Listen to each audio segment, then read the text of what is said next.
So Call of Duty Black Ops 4 is out, and I want to talk about some fundamental issues with its Battle Royale mode Blackout. On the personal side of things, I was hoping this would be the big Battle Royale mode to hook me after having bounced off the other big ones, since I do like the idea of Battle Royale and really what it has to offer. It's a mode that manages to subvert heavy loss aversion while still affording high tension and enormous payoff. It demands adaptability, creating ever unique scenarios and just enough of a tactical tinge. All this making for a refreshing game mode that's great to just hang with friends and play since it's not try-hard bullshit. As for now, anyway. I'm sure there are many people trying to workshop that one. But so far, the bigger ones I've played just haven't cut it for me due to their core design and combat, so the idea of a Call of Duty game, a series I used to love, a renowned IP that has had plenty of time to refine the shooting and whatnot, having such a mode piqued my interest, and I'm sure many other people's as well. Then on a less personal note, and more in favor of the industry at large, a lot of people like fans, enthusiasts, and I'm sure even developers and publishers of the industry have been looking towards Activision and Treyarch to see how they're going to potentially pioneer this game mode, or really the notion of Battle Royale when it comes to games, since they were the next big ones in line. How is Call of Duty going to respond to this? How is Activision going to respond to this? All this in the hopes that they'll establish a safe territory for the mode to grow and prosper, and that it doesn't necessarily need to exist in such a strict formula with the same mundane execution presented so far. But screw that. Screw all of that, they said. PUBG's been hemorrhaging players for a while, so might as well suck up that pool of blood. And you know what, while we're at it, might as well try to siphon out the rest, crawl into its corpse and wear its skin. I know the idea of that is really in vogue during October, but I don't think such extreme measures were necessary to secure a bunch of wayward PUBG players. On virtue of being a polished, grounded-in-reality shooter, any design would have worked to do so, which leaves me wondering why it was made so fucking similarly. I know they didn't have an entire development cycle to make this, but under the same scope, fundamental differences still could have been made. Here's some reasons as to why this frustrates me so much. By going this route, even when taking over market space instead of cultivating their own, I'm still afraid of the repercussions it may have on the game industry. As from now on, it may be seen as too risky to deviate from the Battle Royale formula since players have been so exposed to these particular methods, either causing an oversaturation of similar modes or just straight up snuffing out potentially incredible iterations of such. Hopefully, though, creators don't sleep on this untapped market of thirsty players looking to get hooked by something unique borrowed from the vein of Battle Royale. And by thirsty players, I mean those Blackout isn't homed in on, such as shooter fans, Call of Duty fans of all fucking people, players who dislike the conventional Battle Royale structure, or people just looking for something fresh. I don't see why these players aren't more accounted for since they're going to be the ones harder to sell this to. By its nature alone, COD was always going to be similar enough for wayward PUBG players to take interest and latch on, but for everyone else it may not seem so worthwhile. Now, I may just be jaded, but the way I see it is, if the core of Blops in COD is the refined guns and gadgets, why not just play the other two modes mainly featured in Black Ops 4 where their use is provided in higher doses? And if I want the same old structure of Battle Royale, I can get it for cheaper or free elsewhere, which leaves me to see Blackout as an insignificant feature to the overall package, so I'm left with little reason to buy Blops 4 at a standard price, or ever play it even if I had it. That said, and considering Blackout as the adopted one of the three pillars, sounds to me like this game should have been sold as individual pieces or package deals. And hell, if anything, I'm shocked Blackout isn't at least sold as a standalone thing for $30 USD or the equivalent. Here I thought they were trying to emulate PUBG. I didn't realize they were actually half-assing it so much. But let's shift tone a bit, because regardless of all that unfortunate stuff, at the end of the day, the mode is disappointing on the Call of Duty front and does nothing to push the envelope of Battle Royale. And to me, that's the greatest sin present. So I'm going to dig into what makes Battle Royale, the key aspects and conventions that have made it succeed so far, while also discussing how Blackout could have done each differently, not only to see what a much more unique and Call of Duty appropriate version of the mode could look like, but also shatter the preconceived notion and conventions of this game mode. So first is a list of key aspects and elements, many of which derive straight from the movie this all stems from. If you don't know the name, I'm not going to tell you because I'm sure you can figure it out by now. Anyway, here's the list, starting with the most defining point. 1. Victory is achieved by being the last unit standing amongst a huge participant count. At its core, Battle Royale is a fuck-huge free-for-all fight to the death. This premise alone creates two key points I had mentioned at the beginning: rare and exhilarating victories and subverted loss aversion. Really? 2. A game space that is appropriately sized and populated with environments that accommodate the max participant count, the gameplay, the systems, and the desired pacing, i.e., a big island with a variety of area types. This is less of a unique thing to Battle Royale and more so just good design practice. A world is ideally filled to fit what can occur in it. Pretty simple, right? 3. Random item distribution, such as to the participants or scattered across the game space.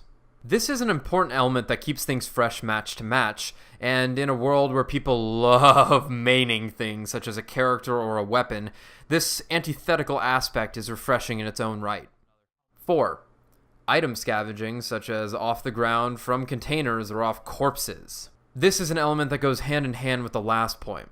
This helps increase the odds of victory by allowing players to obtain items, gear, or whatever may be scavenged. Both the random item distribution and item scavenging do the most to create the survival aspect of Battle Royale, especially under the convention of the items being scarce and consumable. 5. Some form of participant distribution across the game space involving some form of participant control, i.e., dropping from a stupid floating bus, or alternatively, from a less stupid but very mundane helicopter and then diving towards the ground. I quite like this aspect since it not only gives players control for what is essentially their spawn, but also affords them information other games don't usually provide, namely how many enemies are nearby or their general locations. There's also skill and strategy involved with it that can make or break some matches, and it's fun. And lastly, 6. Players are spurred by something to fight each other lest they are killed by an extraneous force, i.e., I hate this thing, a giant magic death cloud force field that encroaches at intervals to a point on the map. This aspect has helped refine the mode more than anything, giving the large-scale situation much needed pacing and direction. But, I have to say, when it comes to how this aspect has been handled so far, I absolutely fucking hate the death force field. Not because it doesn't work, but because of all the things that could have been different when ripping off PUBG, you think this would be a no-brainer to change, so that it at least looks like something unique was made. Especially when in PUBG, it just looks like a placeholder aesthetic that was never changed to something more appropriate to the game's setting. Like, yeah, Fortnite was a cash grab for sure. So yeah, just do it exactly the same, whatever. And it even kind of works in Fortnite. You know, you don't have to explain that. It's not grounded in reality. But in Black Ops, I at least expected this to be done differently. And even if fundamentally the same, it's not that hard to give it a different look, for fuck's sake. Actually, you know, I was going to go in order starting back up at the top, but fuck it, I'll keep going on this point instead. Design isn't so linear anyway. It's more like a spider web with things being connected and affecting each other to various degrees. So, I should say, going forward, I'm going to bounce around this list as I discuss design possibilities. And all this isn't to create some perfect design. Instead, it's just to provide modular solutions and just show how different things can be. Though I'll note the ones I like or think best, and some of them really will work better with each other, and I'll make sure to note that too. And if any of you watching or listening think you have a good idea or a modification to one of my recommendations, let it be known, and I'm going to try not be a shitty guy on YouTube who just puts stuff out and doesn't reply to people's comments. I'll try. So, how else could Blackout have handled what they call the collapse, or what other means could have been to spur players towards each other over the course of a match? Well, obviously first of all, if the exact design is to stay, which is fine, it works, then it should at least be replaced with something more fitting to the game world. Say, instead of a magic force death field, it could simply be some in-world chemical that encroaches at intervals. Need a second after thinking of that one. But since that's too in line with Fortnite and PUBG, how about this? At the normal intervals it would occur, instead of a force field encroaching to the safe space's perimeter, Whatever space outside of the current safe area that has not been made unsafe is bombed in waves, killing anything caught in the initial explosion and then scorching the ground. These waves start with an outer ring and continue until all space up to the safe circle has been harmed, with the width/thickness of the ring being the same per wave, thus making it the measurement for how many waves must occur to cover all unbombed area up to the safe zone per interval. Once a bombing wave finishes, the designated safe space shrinks, and the bombings begin once again after a set interval that is dependent on how many completed bombing waves have already occurred. And upon reaching the final safe space, no bombings occur after the set time. Instead, the scorched earth simply encroaches until no safe space is left or the match ends. Now, while I think these designs are appropriate fits for Call of Duty, the bombing in the force field, they don't stray far from, or literally at all, from the common convention. So, here's a few ideas for how to spur players together without effectively removing sections of the map permanently and make for a much different pacing. Instead of one constant shrinking safe zone, multiple safe zones appear at the start of every new safe phase and last until the end of what would be a collapse phase, which then the existing safe zones disappear and new smaller ones spawn inward toward the direction of a per-match randomly selected location on the map. This cycle continuously occurring until the game ends or one safe location is left, within the final location shrinking after the safe period ends. Oh, and players not in a safe zone at the time of a collapse are killed or receive severe ticking damage until dead or in a safe zone. Now, how about a design with no safe zones or collapses that also takes some flavor from the movie? All participants are fitted with a death collar. Explosive is a bit much in this case. The collar runs on a timer that once expired begins to administer something, I don't know what, the gas I mentioned earlier, something to the participant that begins ticking down their health. The timer can be reset or extended by killing enemy participants. When no opponents are within a certain radius from the player, which should be a large radius, I'll note, a general direction of the closest enemy is suggested by infrequent pulses on the compass or minimap, or in some way. I like this premise a lot since it constantly spurs players to seek each other out rather than lame things out, which works in the spirit of Call of Duty, I think. Now, while I'm a fan of this last design, I don't feel like it would work so well on a map the current size of Blackouts, nor would such a high participant count work if the map was to be reduced. So, before hitting the next main aspect, I need to tear into a convention that, for whatever reason, has also become standard, even though it's superfluous and causes some minor issues that could be so easily eliminated by simply reducing a number. But hey, I guess the novelty hasn't worn off yet. Yeah, it has. What I'm getting at is 99 players, 100 players, whatever you want to call it, is too many. In fact, it's about 1/3 to a quarter too many, and only serves to overpopulate a mode and inflate the odds. Even with the enormous map sizes seen in the big Battle Royale games, a large chunk of participants are weaned out from the get-go, which seems wrong to me since if there's going to be 99 players, all should at least have a chance to win without luck being such a strong factor. So to fix this without reducing the player count, here are two possible solutions. One is to increase the map size while keeping the map arrival system the same, and inversely is to keep the map size the same but remove the map arrival design as a convoy moving along a vector across a random stretch of the map, and instead, at match start, all players drop from high enough in the center to allow any location to be reached. While these are a solution, they both make for a worse game. Bloating the map reduces action and increases match time, slowing things down. This may be more favorable for some players, but this isn't the game for that. Then for the convoy arrival path design, as the map arrival component, it's worth keeping, as it suggests a variety of locations to land, rather than allowing players to choose the same few locations every game that they prefer, which potentially causes huge clumping rather than a more even distribution. In other words, it's very necessary to the refinement of the mode under the use of such a map design, and asks for adaptability, something I believe to be essential to Battle Royale.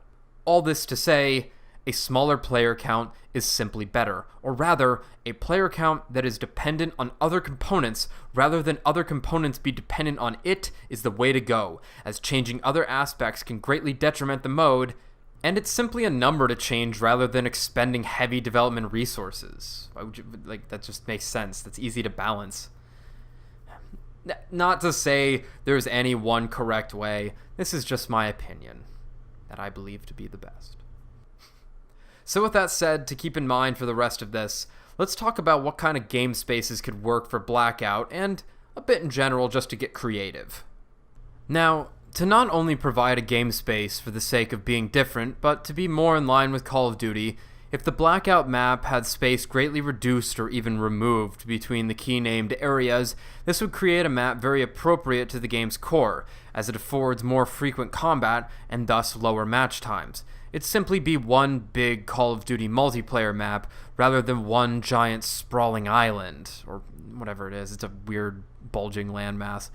I imagine this map size to be about 60 to 70% the size that exists now, maybe even less, and probably a player count between those two numbers as well.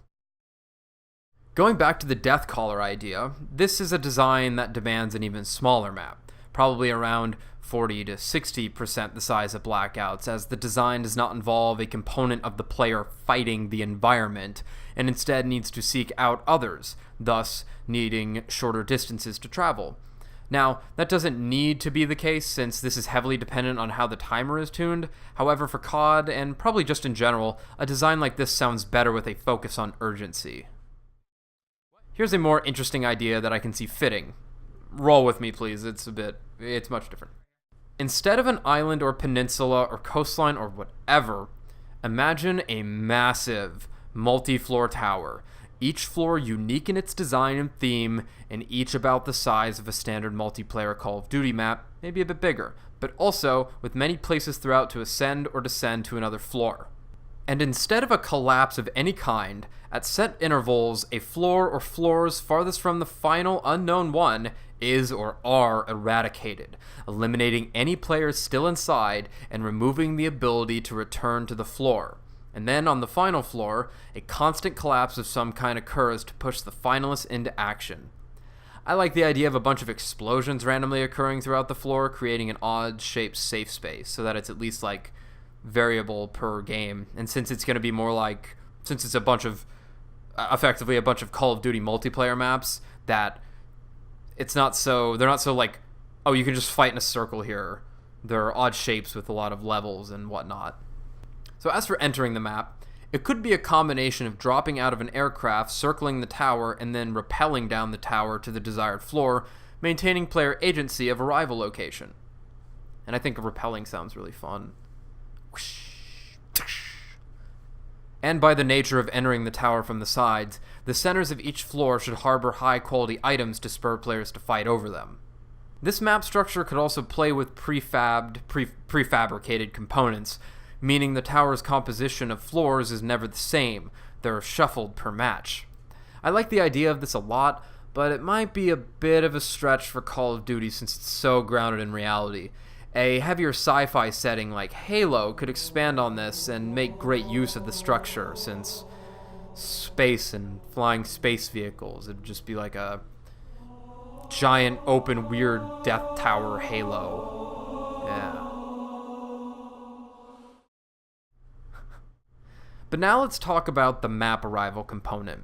This is one of my favorite things about Battle Royale, and more games should adopt this over a traditional spawning system since A, it gives player an option they get to choose their spawn point, and that's really cool, and B, it affords the player information that is usually only inferred, like, oh, I know enemies are spawning over there, but I don't really know where they're coming from.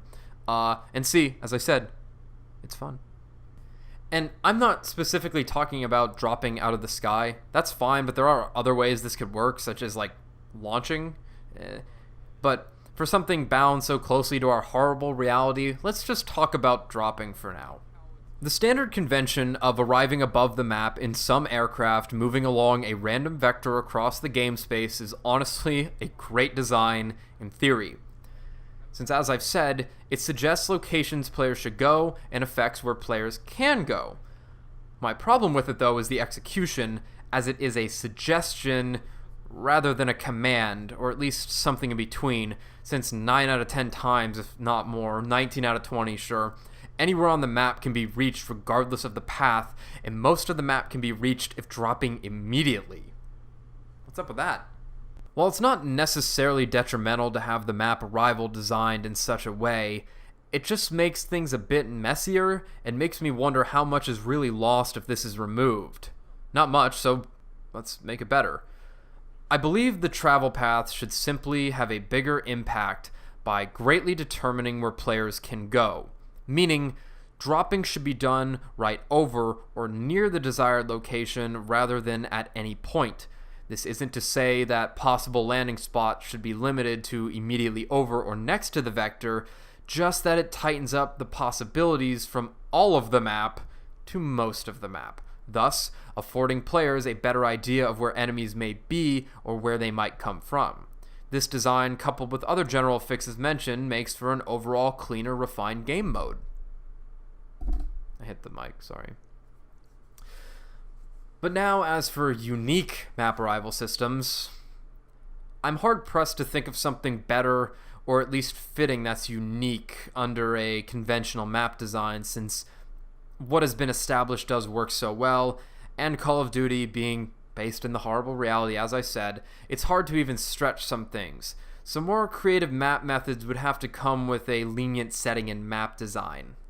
But now, if doing something for the sake of being distinct, and even in line with the standard multiplayer, a more traditional spawning system could be in place instead of dropping. In this case, I imagine players are just spawned to a random location on the map, and if in squads, they're near each other to start. Some form of strategy phase before the match begins where players can run around and see item options and potential threats would be a good idea, so that similar information as to what can be gleaned while dropping can be provided, if not more, since starting routes can be planned. Routes, I don't know how to say it. That, of course, is if item distribution is to work as assumed. Now, so far, I've failed to discuss if these aspects are even needed, whether they can be gone away with and replaced with different designs, or if the aspect can be morphed or stretched to cast a wider net and still maintain the identity of Battle Royale. Really, the only aspect of the 6 listed that is an absolute must is the first, which defines the premise, whereas the rest accommodate that premise or are a convention that refines the mode into a more desirable state to play. And of those refinement aspects, well, there's an argument that it's a staple because of how it is represented in the movie, but of those aspects, there's one that Blackout could squash and stretch and squish and whatever, and be significantly better off for it, not only because it would shake up the status quo, but because it would be the true Call of Duty way to do things. But simply put, Blackout does not need random item distribution to the degree it has harbored it. Come on, boys, into the prone pile. That's right.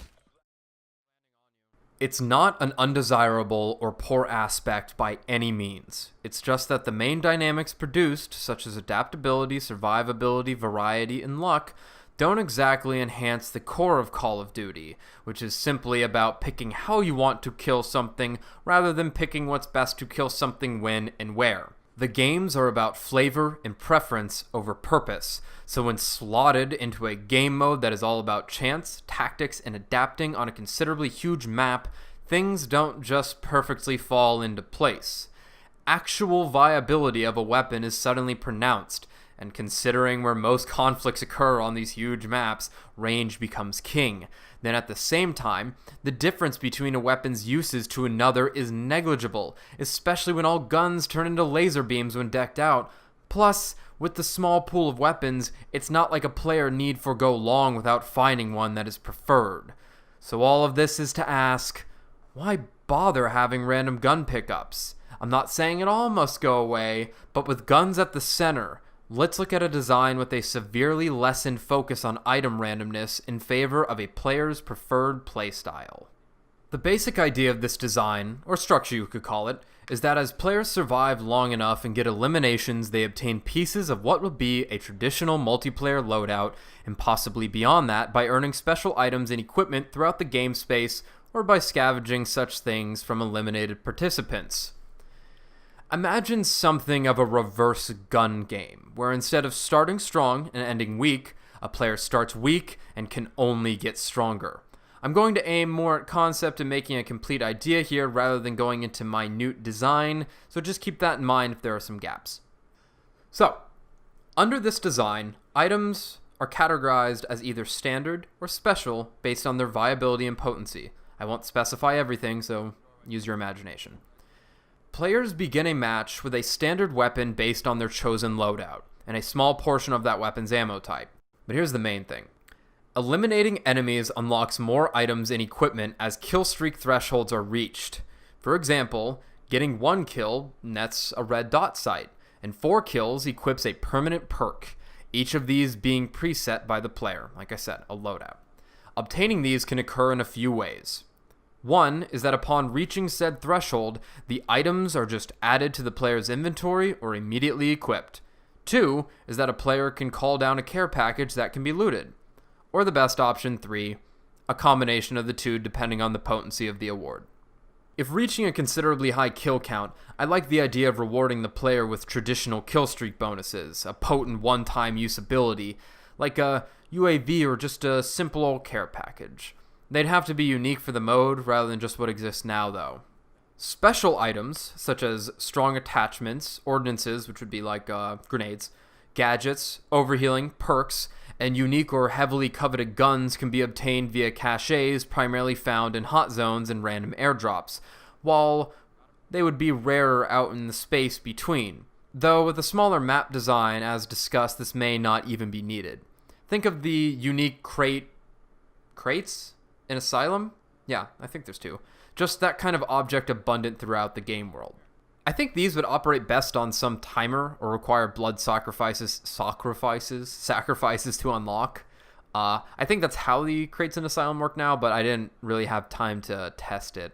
They just wouldn't have stuff in them, and then all of a sudden they would. But regardless, there would be some form of condition that would have to be met before they could be opened.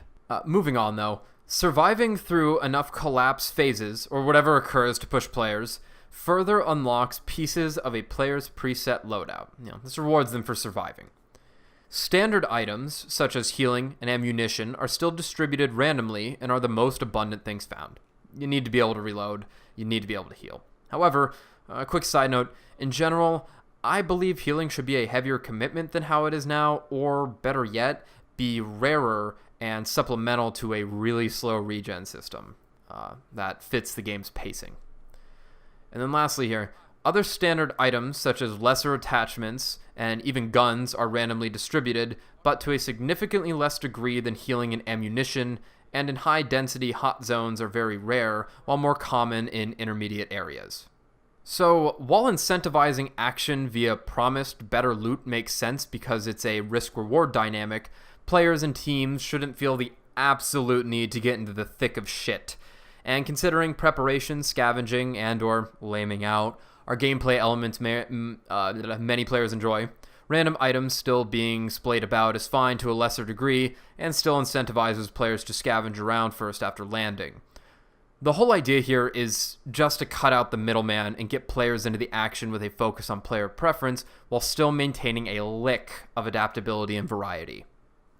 For all this, I prefer the idea that anything obtained has some permanence to it or works on a cooldown rather than completely expended. So like, instead of perks being temporary buffs obtained from using a consumable, they're rarer and last forever once used. Same idea with gadgets. And just keep in mind, with such a different structure and design mentality, everything would need to be tuned differently than how it exists now. So, like I said, use your imagination. But now, if not trying to avoid this aspect and just trying to do something different, there is something to be said about a version of this mode wherein all players are given a bunch of random things to start and are effectively the caches or random items found on the ground. All participants are loot piñatas, at least with standard items, and then rare stuff can still be obtained through other means like caches or drops as mentioned. This would just be another way to cut out the middleman, just in favor of the randomness rather than against it. And before moving on from this aspect, while I don't think it's an absolute necessity for Battle Royale, it's one of the biggest reasons for the success, and I would prefer to see this expanded upon rather than reduced or moved away from in favor of a concrete, serious, try-hard approach. There's nothing wrong with that, but the chaos and variety, it can just be so fucking tasty and stupid if done right. That was almost the coolest thing that's ever happened in my life. Oh god. Okay, so there's 2 aspects left, but thankfully there's not much to say about them. Item scavenging is a natural staple of Call of Duty and is necessary if anything is to be picked up, which at the very least in this case would be off eliminated participants. So I suppose with that said, this might be an aspect that could be designed around in another fashion if the nature of the game is such that nothing is needed to be picked up in any way and is just directly supplied or provided to the participant. But it kind of just, it's easy. It's an interact more than anything. Now, as for the first main aspect, which, if you don't remember, is that victory is achieved by being the last unit standing amongst a huge participant count. I should probably say amongst a comparably large participant count, or that you're alone in it, but I think it gets the point across. It's difficult to manipulate this without breaking it into something other than Battle Royale. But even though this one might sound a bit crazy, let's talk about the idea of respawning in the game mode. While the basic premise and, well, real life seem to imply the idea of a down-and-out single elimination structure, it only matters that there is one person left standing, and that it's not to say they didn't die already, they just died less than everyone else. Here's some quick ideas with how this could work. One is simply a stocked life system, where a player can die a number of times before eliminated, re-entering the map in a similar fashion to how originally done so. This would be another chance, even though the odds are even less in favor, as re-entering a battlefield with now equipped players or a potentially condensed area is very dangerous. Now I'll note, under the player preference design, what we just talked about with item distribution, I think this could work greatly.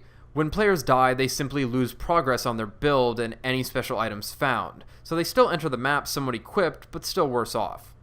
But now in the instance of squads, there could be a similar idea but with a whole team sharing stocks, which means say you have 10 lives. You probably won't have them, it's not unreasonable. But you have 10 lives and one player dies 10 times, they'd use up all of them, leaving none for the rest.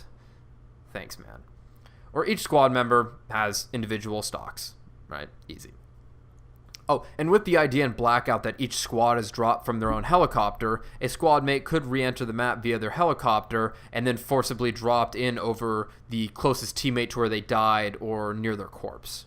Also in the instance of squads, respawning could be possible based on the progress of the collapsing safe space, the amount of collapses that have occurred, and the time since last entering an encounter. For example, say there's 5 squad members and 4 die during the initial bout after a drop. The 5th one survives and the area is safe, meaning the area has settled for now, like no gunfire has gone off. Squad mates will respawn near the survivor, one at a time, based on their time dead. Then, after a certain number of collapses, this can't happen anymore, or less and less can respawn, right? So if all 4 die at the first one, that's okay, but in the next one, if 4 die, only 3 get to come back, and so on and so forth. Or, at the very least, and this is just a general design, not so much about any one aspect, but in squads, players can't be executed or killed by enemies while down, but can still bleed out if not revived by a teammate. If all teammates are downed, the team is eliminated. With this design, reviving a teammate would take a significant amount of time. I might sound crazy, because that doesn't make any sense. Of course they could execute me, but this design makes for really engaging encounters that not only alleviate some of the issues with dying so quickly, but creates an urgency and greater dynamic to a fight. Having to battle around down teammates or needing to finish enemies off in time to res, and then you need to get to a safe space before danger engages, or heal and loot before more enemies show up, and then the collapse is happening. It adds a lot to it and lets players keep playing. This also removes a bit of the survival element in favor of full squad encounters throughout, which I believe leans more in the favor of Call of Duty. More in the flavor. I can't read. I'm not reading off a script. No.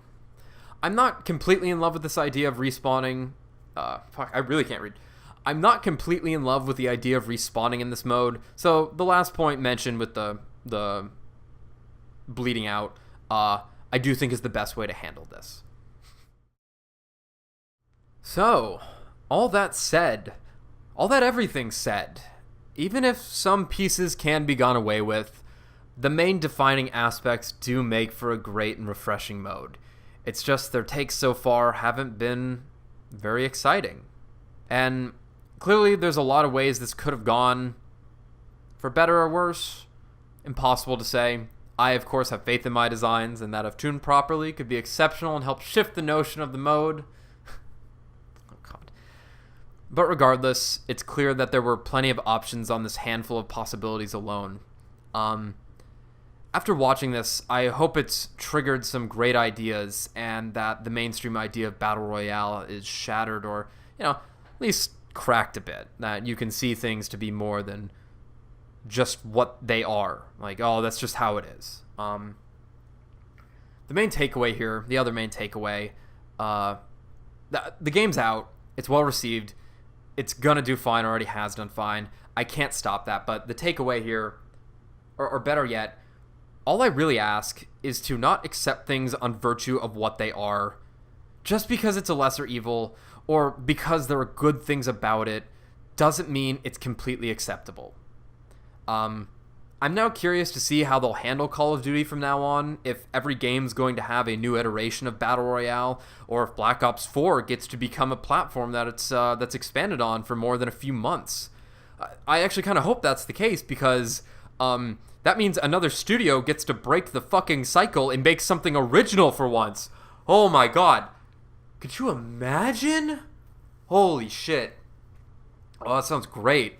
Or they'll just remake more Call of Duties or something bad. No. Be optimistic. And whatever the next Call of Duty game is with a Battle Royale, I just hope it'll have a unique take.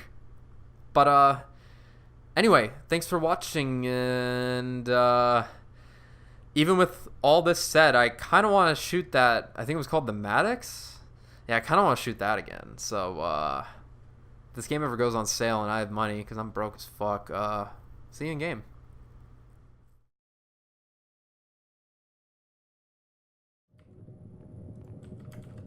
Order 13, the boys. Come here, bitch. Down, Come here, boys. bitch. You're in here with me!